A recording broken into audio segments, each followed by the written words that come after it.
Hello everybody, welcome to Andrew Broussard Watercolors. Today I'm going to be doing a pen and ink sketch. I'm looking at, it's going to be of a historical painting. This is A Forest in Winter by Valerius de Saendeleer. Hope that pronunciation is somewhat correct. I believe he was late 1800s. Let me see if they have an actual date for that.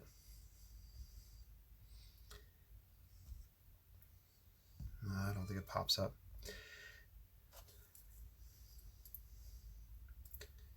Anyway, 1925. Okay. So I'm going to be looking at this, and I'm going to sketch it using the Fountain Pen Revolution Himalaya. And I have some of the platinum carbon ink in there. I'm going to be filming this live, so I'm going to set things up and just kind of talk and hang out. So I hope you enjoy it, and I hope you enjoy this style of filming. So without further ado, I'll jump into getting started. So I have a piece of Ranson Heritage watercolor paper here, 100% cotton. I have a mat that I'm going to lay over it to make it 8 by 10. And then from there, I'm going to take some masking tape and put down a nice crisp border. If I can find the end of the masking tape. There we go. And then within that border, if this ever gets matted, I can then write the name of the original artist and the original piece.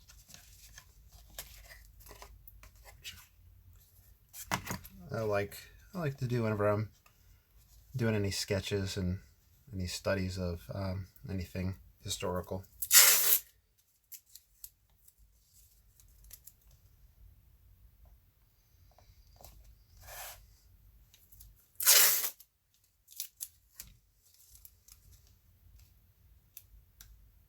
There.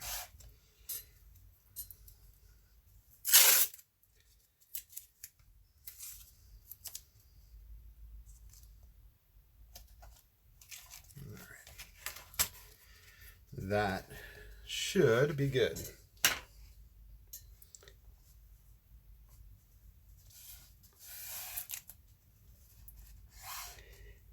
All right, so a nice crisp edge. Masking tape, if you pull it up on an angle, won't damage the paper.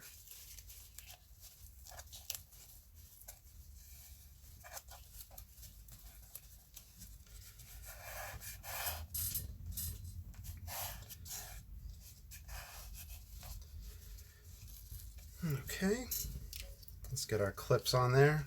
Just keep it in place. I might do an ink wash or a watercolor wash at the end over it.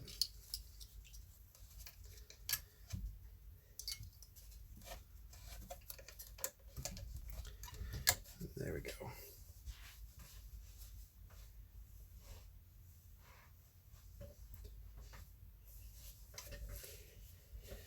All right, now let's just jump into it. So this is the Fountain Pen Revolution pen I talked about a week ago, and this is the platinum carbon ink, so it's waterproof and light fast.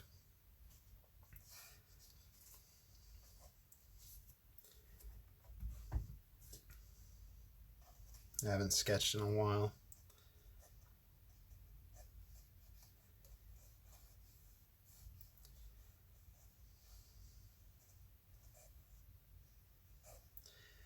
I like to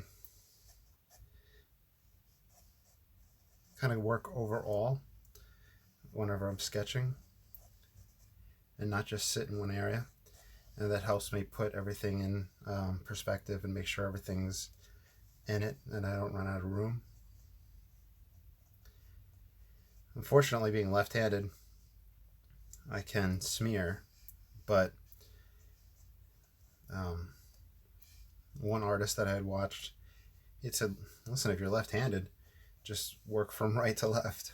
There's no reason you have to work from left to right.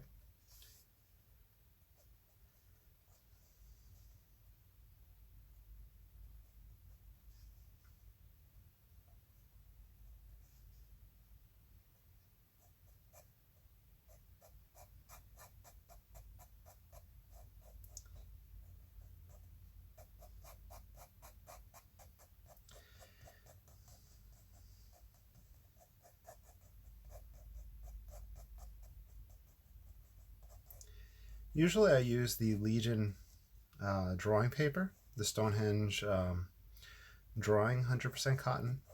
It's smoother and thinner than this.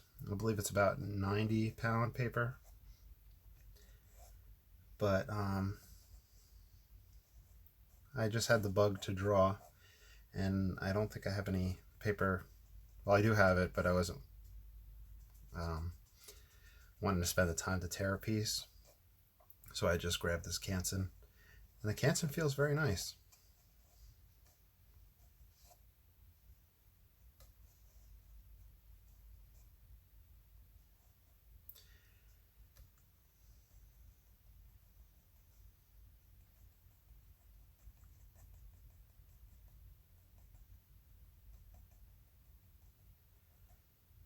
So I'd like to see how this ink dries. Apparently this is a really big go-to for a drawing ink,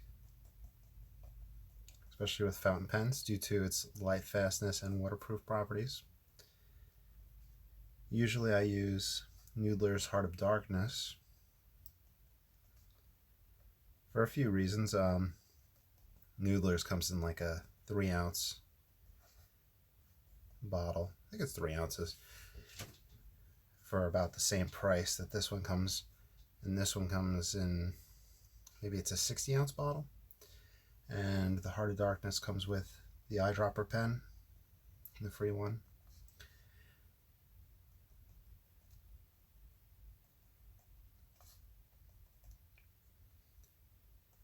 But price-wise, either one of those inks will cost you about between $15 to $20.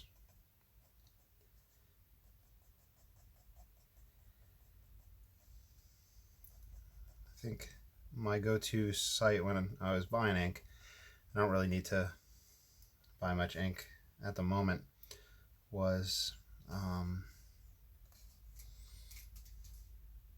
Pen Chalet. So check them out. I'm sure right now they have a lot of deals with the holidays.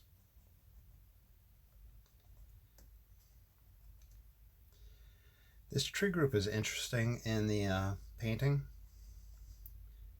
where there's a lot of snow and they kind of come up on an angle, the trunks, and create that curvature through their perspective.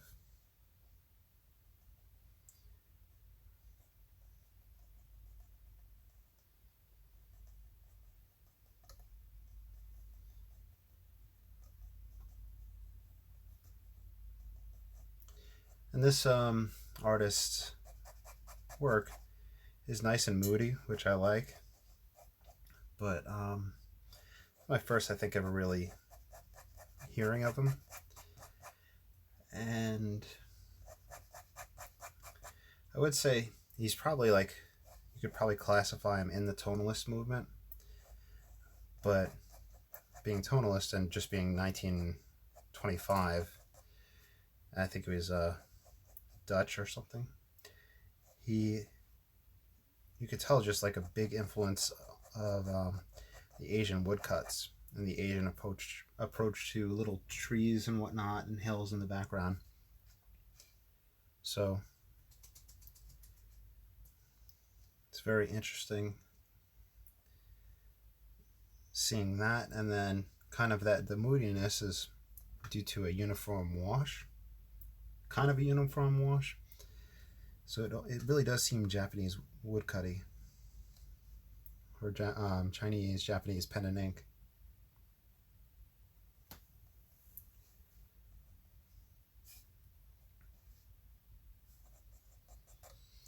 there's these two trees that really dominate the scene.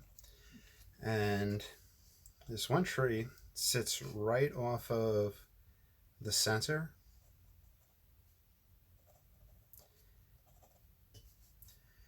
And when I was setting up prior to turning on the camera, I had thought, why not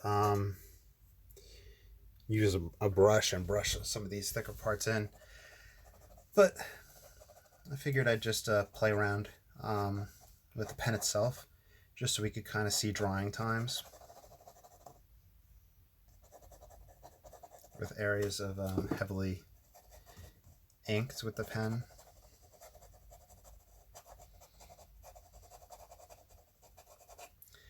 I think if I was going to pull like a brush out, I would have just went straight Chinese ink.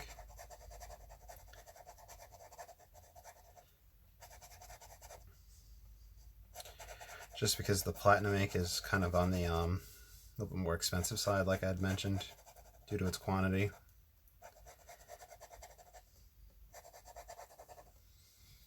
I had this ink in a Noodler's Conrad, an acrylic, and I really liked it for writing in the Rhodia pad. And I'm not sure if it was the pen or the ink, or just the two that just worked really well together, but I enjoyed that combo.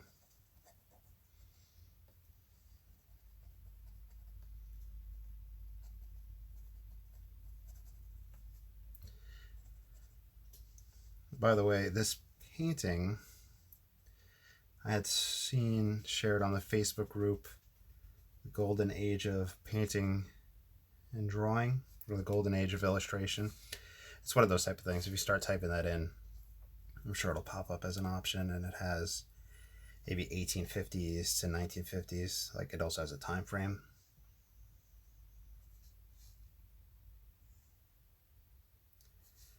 These scraggly branches, I've always wondered how artists do them, and I'm not sure if they use like a small rigger or what, but regardless of what they use, I'm just curious about like just the approach and the patience.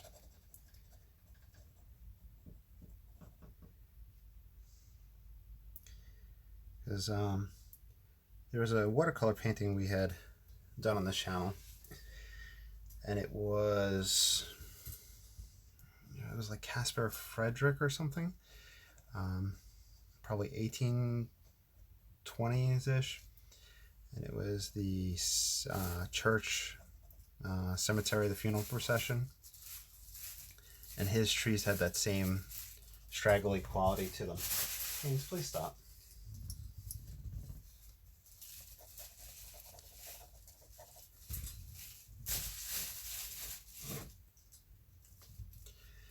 All right, so let that one tree sit, and being left-handed, just moving in this direction. So I can put this second one. I'm almost wondering, since it's right here,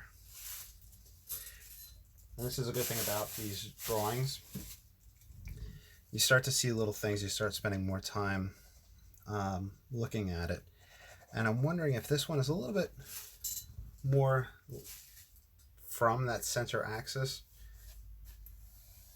and I probably should have moved it over more, and that would have worked with the compositional shape of I'll have to think for a moment of the name. What was the name of it? It's like a steam yard. I can't anyway, the whole concept is a heavier, bigger object closer to the center, smaller secondary object further from the center. And I wonder if those two are kind of based off of that concept, with this one being slightly closer, this one being slightly further away, this one's bigger, heavier, this one's smaller, so it balances out by being further out.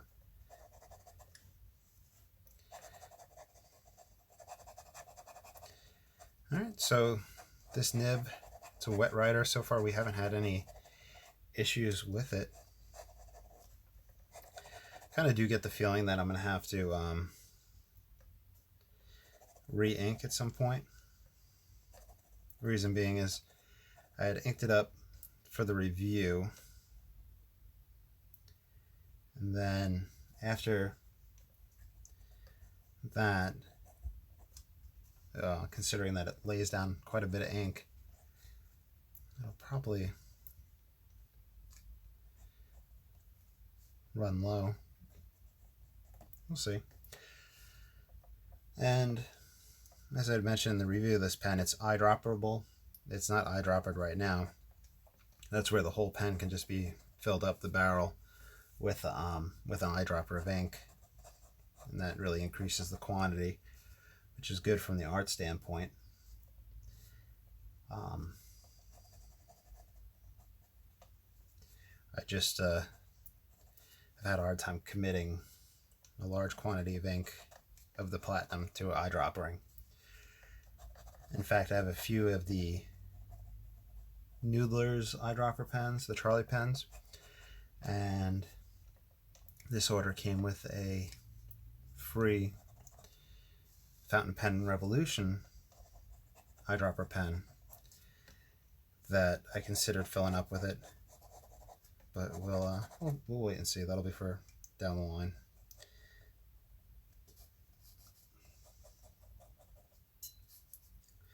So eyedropper pens, just to kind of talk about that a little bit.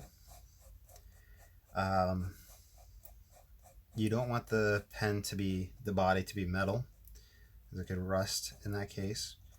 You want to make sure that the pen is airtight and has a few threads to it. So when we screw this whole unit in, it screws quite a bit. You can cover those threads with a silicone grease, and most fountain pen websites will sell that. I think people also say plumber's grease works as well, but I'm really not sure. But I have a small little container of the grease that I had ordered when I first got into fountain pens, and that's lasted me all this while.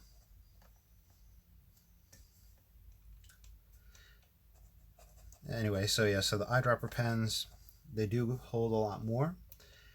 However, just a few things to watch out for. This is stuff that I've read or experienced, is that with them, the ink is right on the other side of the barrel. So the heat from your hand can warm up that, and then when you warm up a liquid, it expands, and you could potentially get droplets of ink coming out. They call that burping in terms of fountain pen eyedroppers. But don't let it scare you to try it out. There's also something with 1/3 of the ink being filled. Let's say I eyedroppered this and I got down to 1/3. At that point, I'd want to refill it, just because it runs more of a risk of that happening.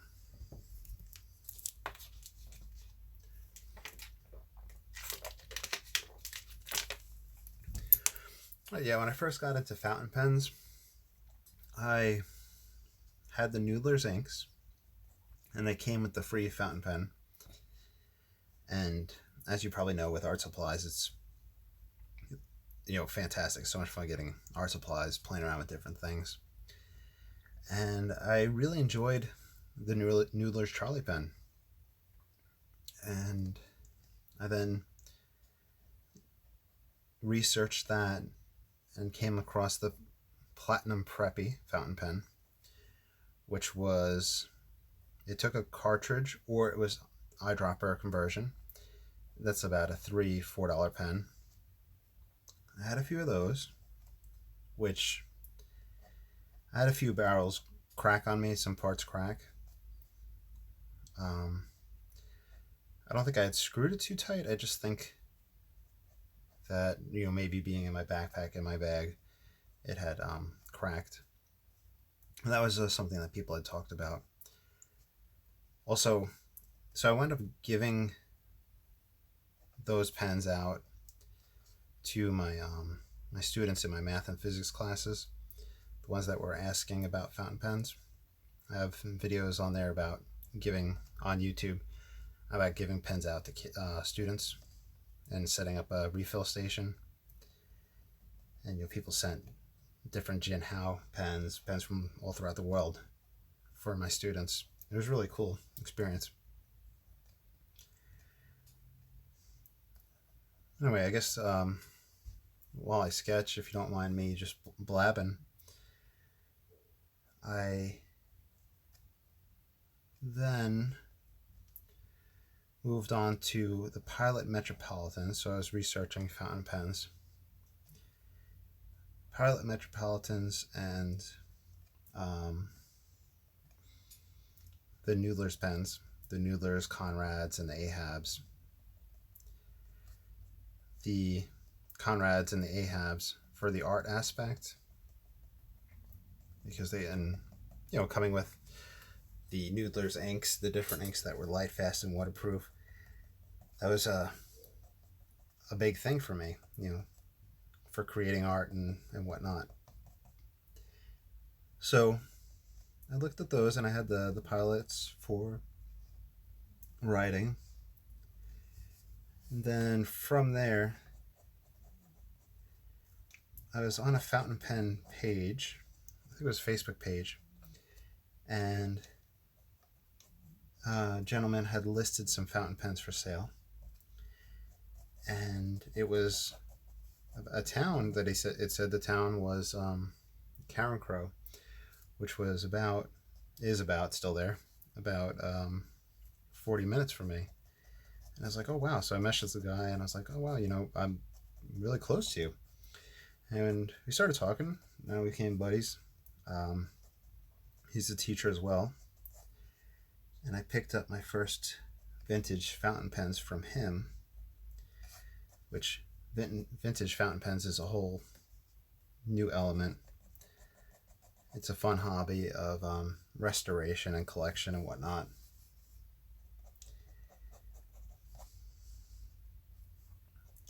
So that's kind of me rambling about my fountain pen hobby and the story behind it.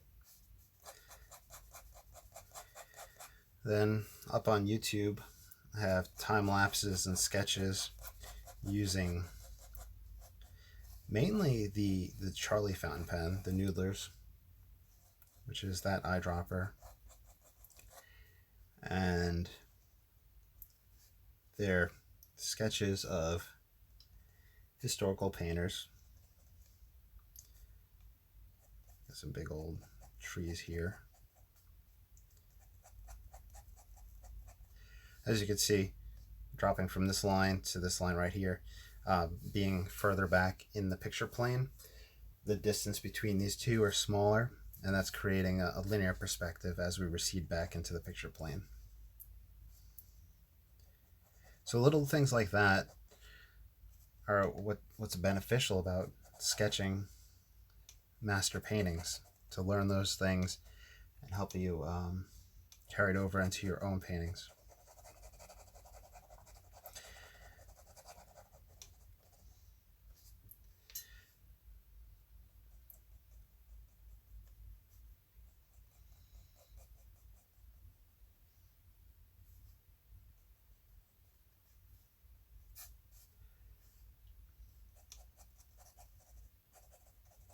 The thing about sketching, you could put in what you want, you could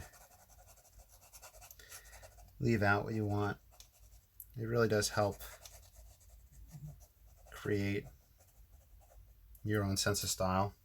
You start to have your own brush pen strokes.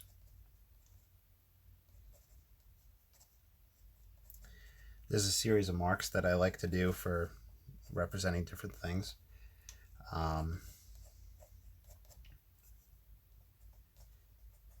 And it's just let your own character come across. And even if you did the exact same marks that I did, yours would look very different. Same thing with painting.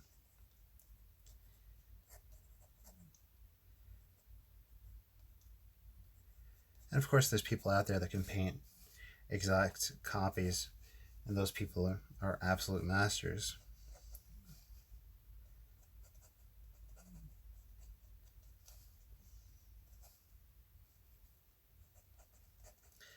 There's so much twigs and branches taking on in this spot that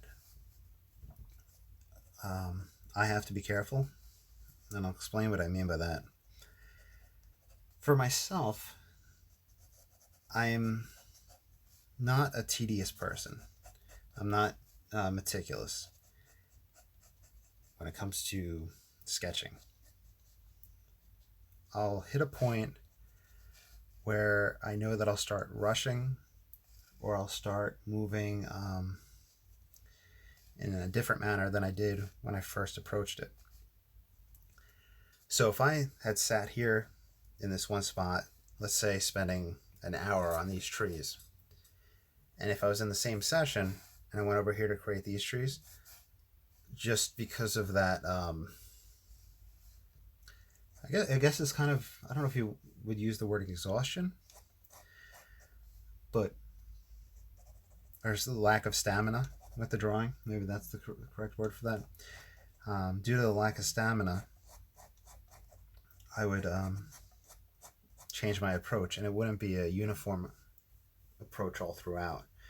That's why I like to move around something, so that the mind state that I'm in, everything gets attacked with that approach.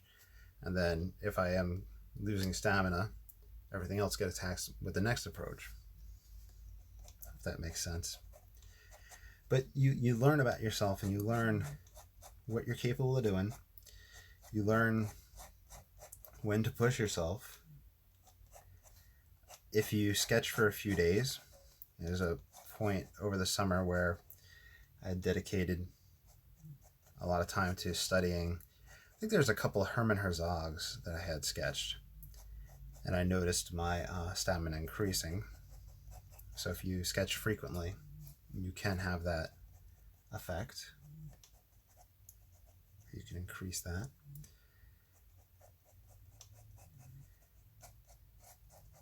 And then you start learning what works and what doesn't. You start seeing the same things taking place.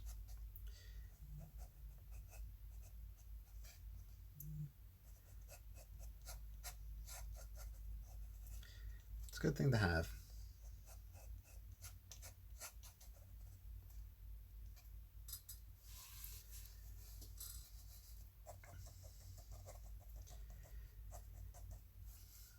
Now, a few things.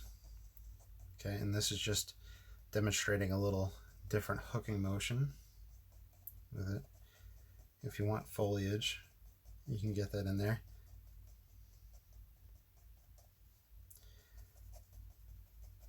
Or you can do a straight line slant.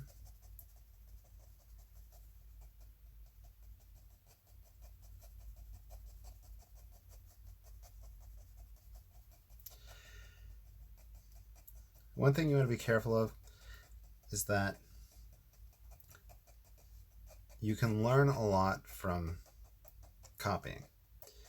And copying, it's one of it's really one of the best ways to learn.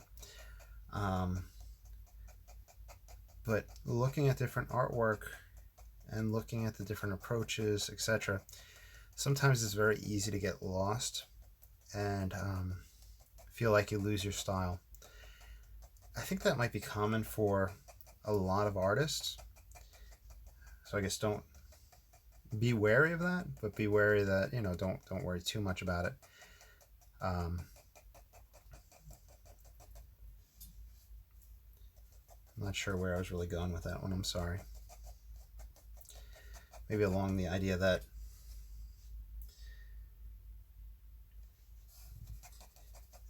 okay, this is where it was starting to come up, was that this is a wintry scene, and it has the tonal aspects to it that I like. I haven't painted a winter scene so far this year, and it's December, I think today's the 13th that I'm doing this. So it's December 13th, and I haven't done a wintry scene yet. Though, to be fair, I'm down in Louisiana, and we really haven't had that many cold days, just one or two. So we really haven't had that feeling yet. But a part of me is ready to get into wintry paintings again. A lot of other people, are already at that point. A lot of other people have snow falling, so they've been doing that in their paintings, and I love seeing that. And hopefully, maybe the next time I do a painting, I'll take on a wintry approach. And what I'm seeing here will probably carry over into whatever imaginary scene I wind up painting. Let me let Haynes out of the art room real quick. Here you go, buddy. That's your tail.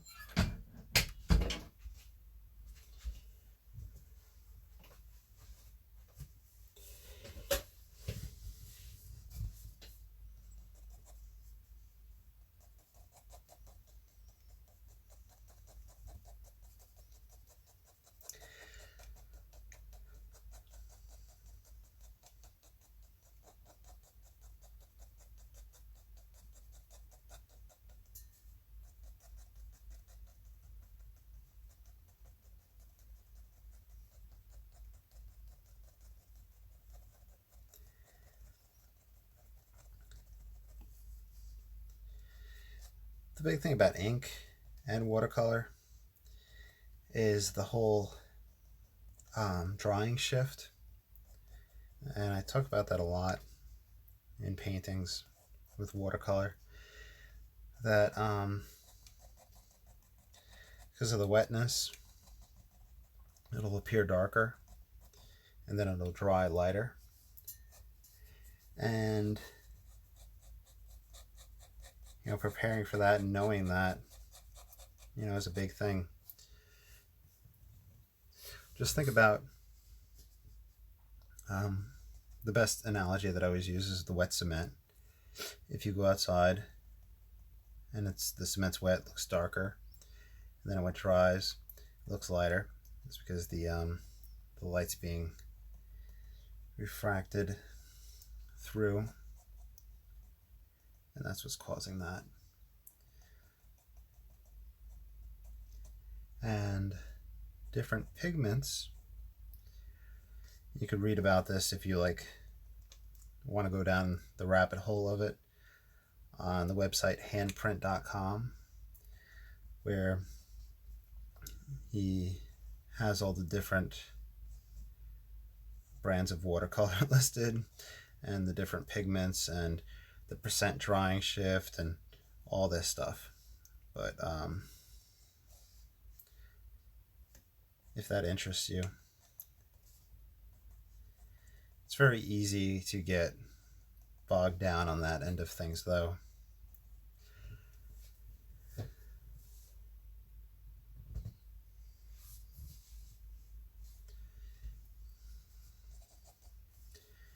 And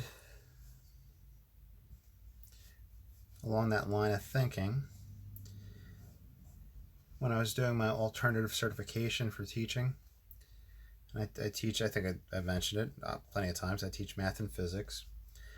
When I was doing my alternative certification, I was also taking art classes in college. And I had a professor, Alan Owen. No, not Alan. Alan's a painter on YouTube. Alan Owen is the professor is a painter on YouTube. What was Mr. Allen's last name in college? I'm gonna have to ask a friend to find out. Anyway, Mr. Allen, he passed away about a year or two ago, and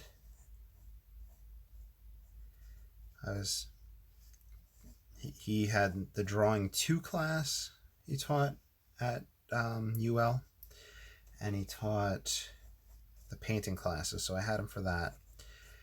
And with the painting classes, I had started losing my muse with art, mainly because the people around me were doing a lot of conceptual art, and I was doing more impressionist, expressionist, and having people doing art along those lines of conceptual golden ratio type stuff, splattering paints, people that had poured huge tubes of Elmer's glue onto a frame surface and then fed different colored paints into that to let it swirl throughout, like all these different types of things like that. That was really messing with me in regards to my approach and my style and my mindset of painting. And I started getting into the whole idea of like making the own paints and inks and how that stuff worked and adding that element to things. And Mr. Allen discouraged that, to like when I kind of expressed that to him. And I think that was a good thing, because at that point I should have just been focusing on art, just creating art over and over again, just doing that. And I don't know, I just think that's important. We can get bogged down in the research and seeing what's happening and what people are doing and what people did historically, but we really need to create art in order to learn. Like when we say that we're doing a study of something, and here we're doing a study of a painting, we're studying it through immense dedication of sketching it and looking at what this artist did and trying to piece out what's going on, the compositional shapes, the linear perspective, etc. And you know, we talked about the Japanese woodcuts, the Asian approaches, and how that affected art. We said that in the beginning of the video. And just seeing all those things.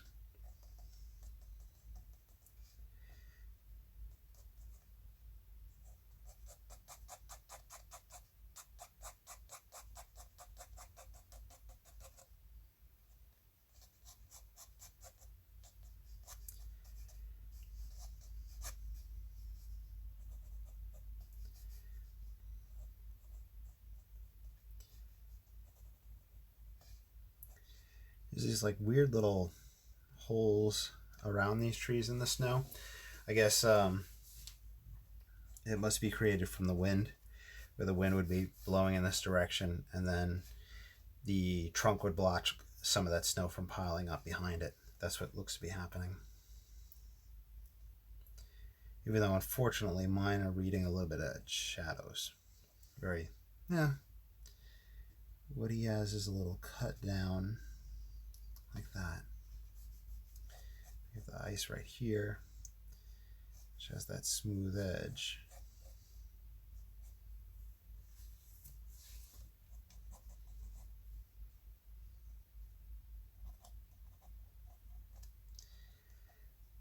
So once again, just remember to work everywhere throughout.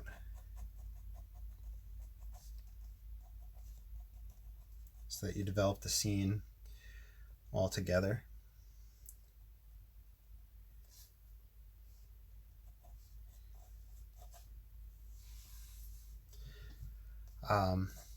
Which I think is contrary to people who take the grid approach. I don't think in any of the art classes I ever took we did that whole grid approach where you would draw it out, a grid, and then the photograph would have a grid over it, and you would fill in one grid at a time with the drawing or the painting. I just never had a class like that, and I don't think I ever had a stippleism, pointillism type of lesson or anything like that either, which I know those things are very common in art classes. I just was never exposed to that. And those are both tedious methods where you have to be careful that you apply the same stippling approach in one spot as you do in the other spot all throughout, or else your haste starts to show through in different spots if you don't stay consistent. I feel like that's happening up in the top right in here. And the whole grid approach for perspective, for me, we did a lot of holding the pencil or pen in front and lining things up and trying to create those angles, on the drawing itself. But I really don't do much of that anymore, at least since I'm working from a photograph or imagination.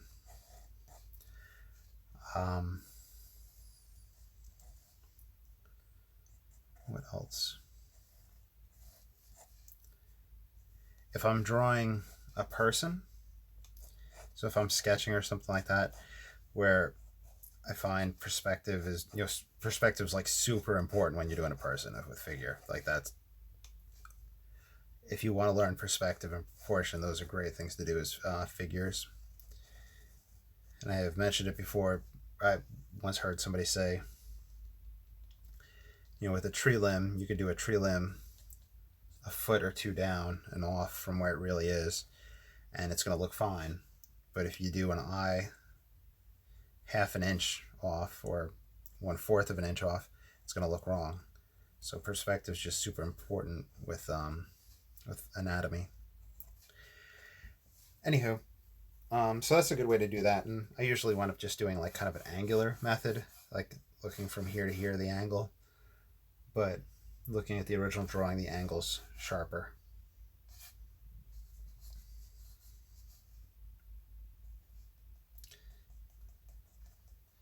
That's usually how I kind of line things up nowadays.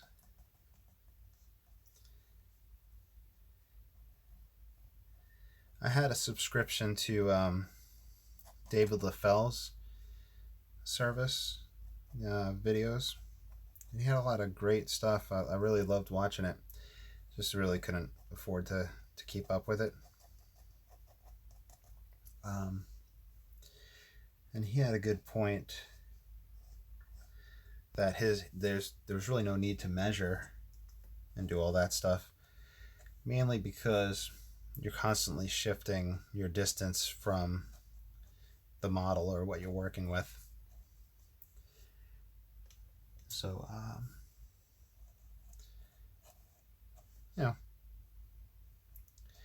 take what you will.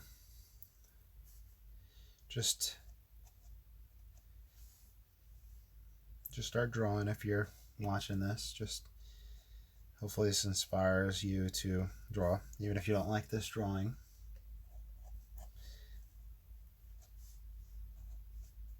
I'm using the back of the nib. We call this reverse writing. If you flip it over, you can get a finer line. This helps if you have a nib that is very broad or anything like that. It also helps if it's a wet writer. So I'm essentially turning it upside down just so I can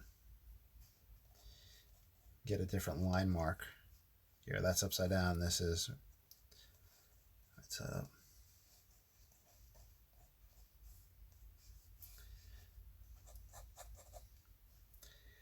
Some people that really get into fountain pens will have them professionally serviced and by nib meisters, and those nib meisters can actually set them up to work really well on both sides.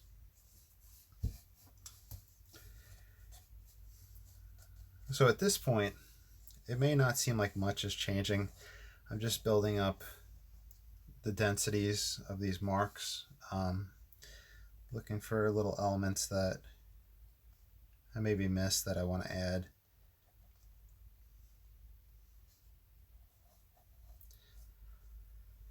The ink does dry really nice. And once again, this is on the Ranson Heritage. It must be the cold press. Let me see. Pure cotton, cold press, 9 by 12. I probably picked that up at Hobby Lobby. Either that or, yeah, I must have got it at Hobby Lobby. I don't think I ordered off of Blick. On Blick, I had ordered larger sizes. It handles the ink really well. And for my approach, it really hasn't caused any issues with texture or anything like that. Some people, like I said, might like a smoother paper, and I usually use, I had mentioned the Legion Stonehenge Aqua, the drawing, the 90 pound. There's an element back in here that I'm just kind of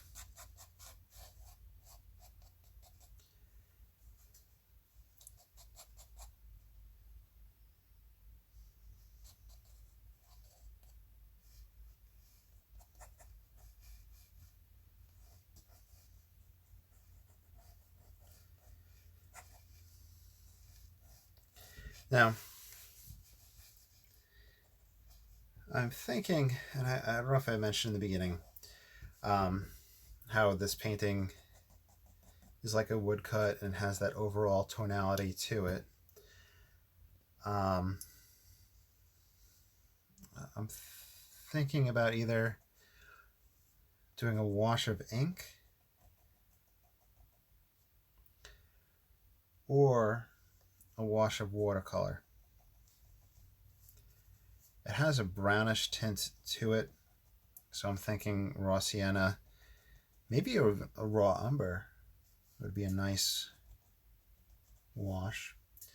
There's a little bit of red right in here from a setting sun. I'm worried about how that will look.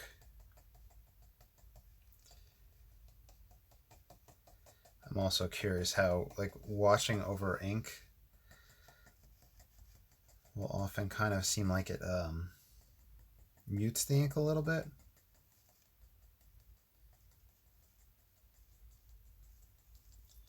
So I'm curious about all that stuff.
Sorry that I've grown silent, but now I'm just kind of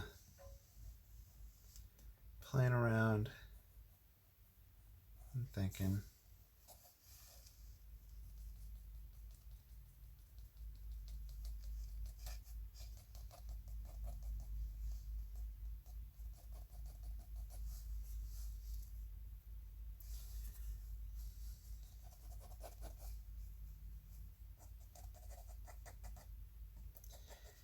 There's different densities of those twigs in here. That's what I'm really trying to build up. And I don't want them to really read as foliage. I want them more as twigs. And there's some darker twigs back in here, thicker branches, but I don't want them to read as coming from this foreground.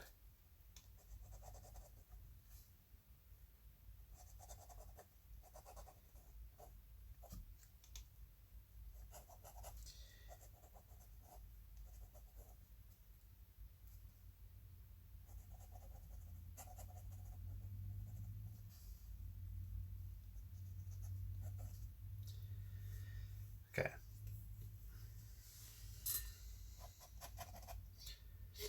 It is 8:50 at night, and it is a work night, so I think that I will stop the sketch here. However,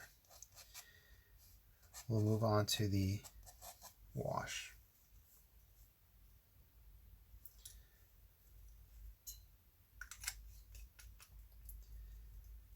Let's see how much ink we got left in this guy.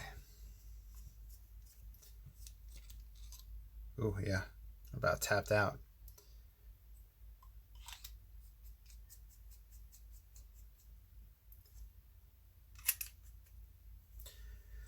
We'll have to do this again where I'll fill it up beforehand and we'll see how much we wind up using. Let me grab that. We'll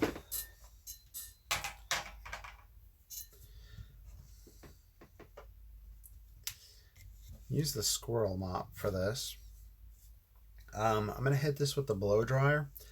I'm not really sure how blow dryers affect ink in the heat. It may be better just to let it sit, but in the interest of things, I want to blow dry it and then do a wash over it. So if you have earbuds on, just take them off. We'll give it about 10-15 second hit.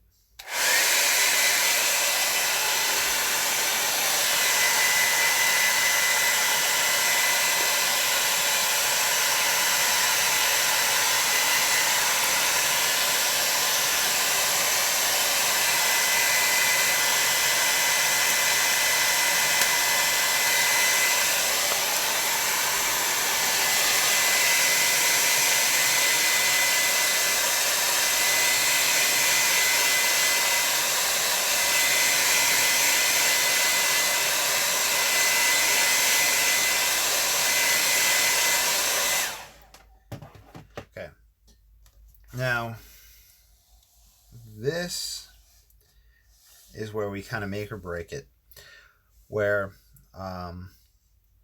whenever we tape things off and we start getting really wet with the watercolor, it can try to warp the inside while not warping the taped area, and it kind of starts throwing things off. I don't really have a solution for that. I could potentially flip the painting over, wet the whole back side. That's what we'll do.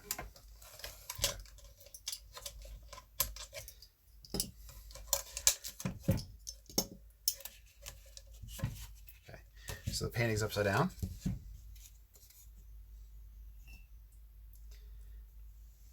I'm using the hake brush to wet the paper so it'll stretch on this side.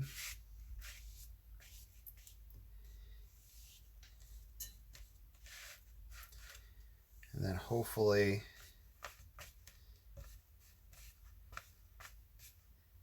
when we turn it back over,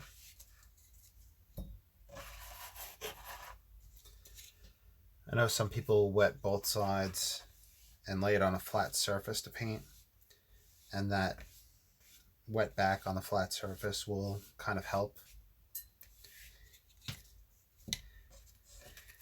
Other people put heavy weights on top of their paintings afterwards.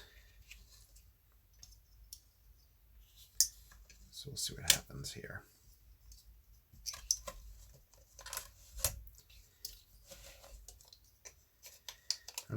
my main thing is focusing on the warping and having that taped area. All right, let's grab the squirrel mop.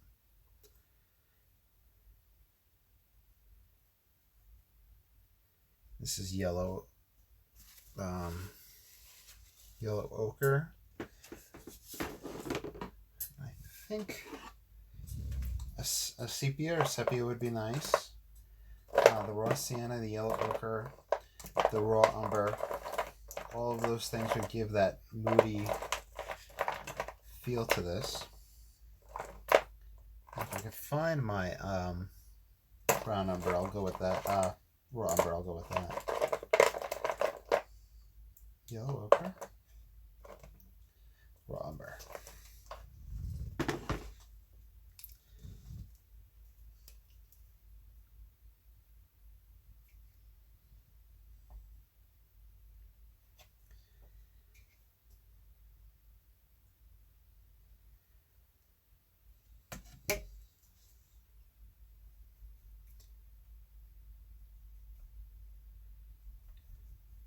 I think that's the color I want. It's between the ochre and that raw umber.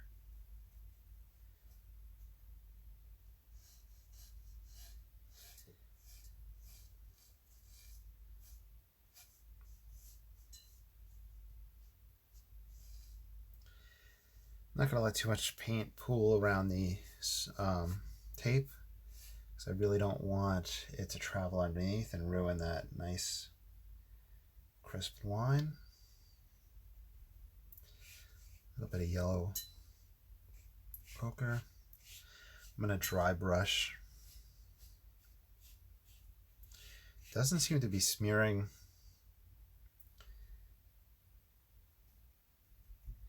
the paint at all, the ink. Let's just dry brush in here.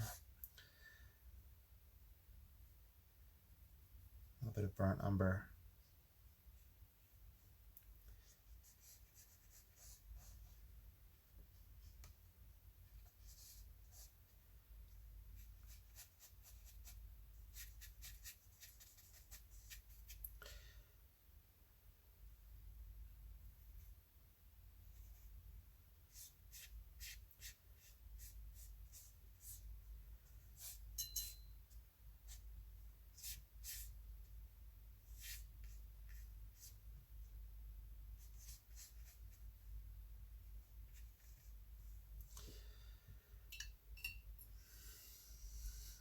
Some burnt umber.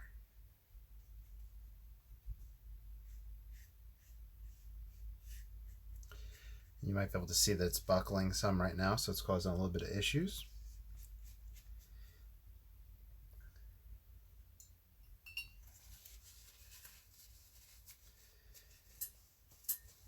And it's probably just a small bit of cadmium in the sky right there. If I have a cadmium red,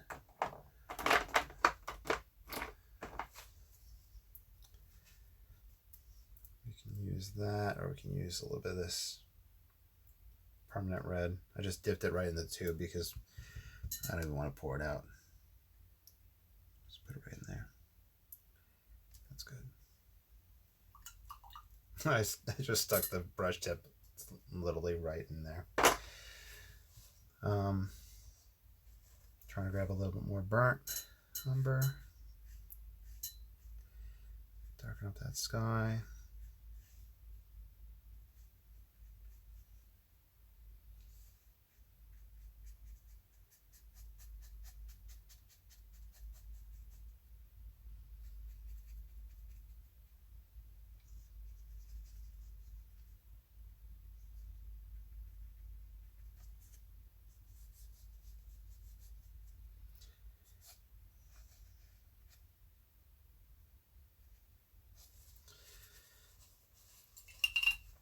Okay, so now I'm going to do a dry off.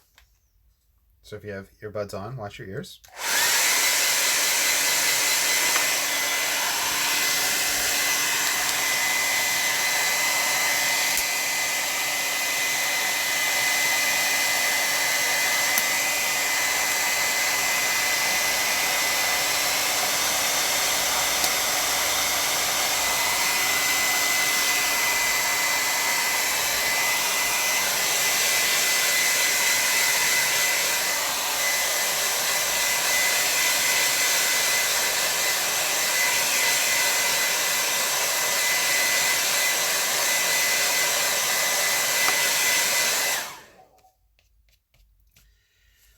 I think this could use another wash.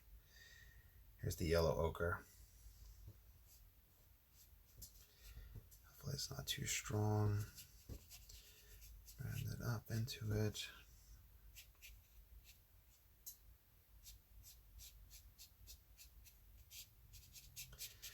That last dry off. Oh, let me make sure. I don't want to bug you guys with dry off after dry off.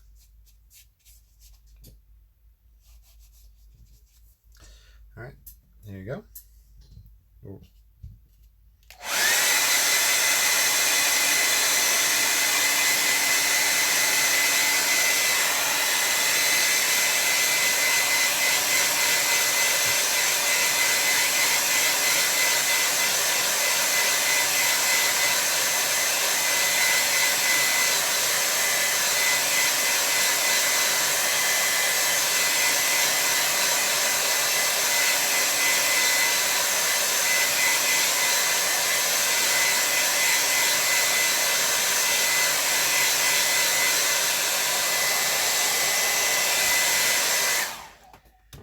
All right, so now I'm going to both sign this with my name, and then I'm going to write the name of the original piece and the artist.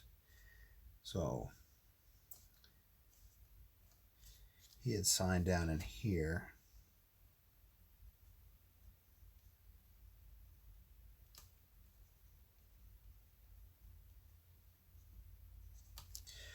Okay, so I'm going to sign my name there, but I'm going to take this off, and when you peel off, pull out and away from the painting. So if it does pull up any of that paper, it'll tear away from it. This is regular masking tape. You can press the masking tape against your clothing and then apply it. That'll help reduce the tackiness of it and less likely to tear, because this is tearing some.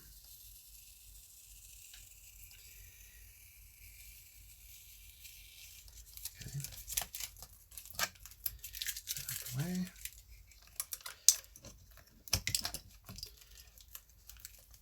Looks like it tore right here, but I don't know why.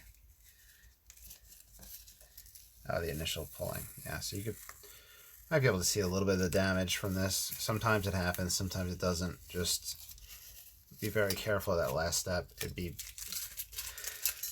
a big bummer to have that happen after all the work and effort that you put into it. Then the way I like to do this is I find the bottom corner and I say after, and this is Valerius,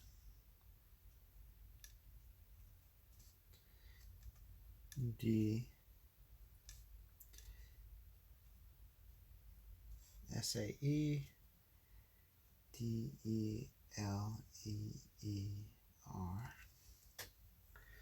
and then I'll put quotes, the title, a forest,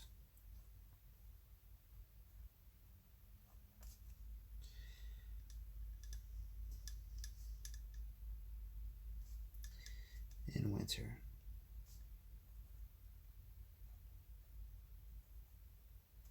Close quotes, and if I know the date, and this one I believe 1925 is what we had said. 1925.